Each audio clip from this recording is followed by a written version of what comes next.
Welcome माय day. मी ऋतुजा आणि स्वागत आहे तुमचं आपल्या आजच्या व्लॉगमध्ये. आज आहे आपला 30 डेज ऑफ डेली व्लॉगिंगचा डे 22.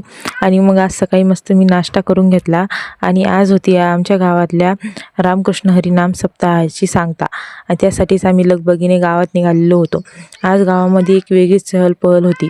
मस्त अशा घरासमोर रांगोळ्या काढल्या जात होत्या आणि मंडप सजवला जात होता. इकडे बायांची पूजेची तयारी सुरू झाली होती आणि आज होता आमच्या गावामध्ये हरिनाम सप्ताहाची सांगता असल्यामुळे कीर्तन बोसरे महाराजांचं कीर्तन होतं. आज कीर्तन हे एवढं छान झालं आणि सर्व माता भगिनी गावातले गावकरी मंडळी कीर्तनाला उपस्थित होते. आज गावातलं वातावरण अतिशय भक्तिमय आणि पवित्र झालेलं होतं. मग नंतर कीर्तनाची सुंदर अशी सुरुवात झाली. कीर्तन ऐकताना मन अतिशय शांत झालेलं होतं. कीर्तनातून आपल्याला एक गोष्ट शिकायला मिळते, ती म्हणजे संयम, श्रद्धा आणि समाधान. नंतर आला खूप खास क्षण, त्याची आपण आतुरतेने वाट बघत होतो, तो म्हणजे काला.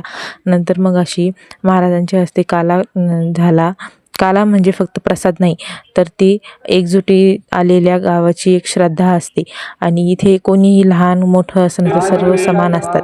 तर मग सर्वांची मस्त आरती झाली आणि मग नारळ यांनी हे काका काकू आहे ना, त्यांनी नारळ घेतलेलं होतं. मग त्यांचाही सत्कार झाला आणि हे जे काका काकू आहेत त्यांनी मागच्या वर्षी नारळ घेतलेलं होतं, म्हणून त्यांचाही सत्कार करण्यात आला महाराजांच्या हस्ते.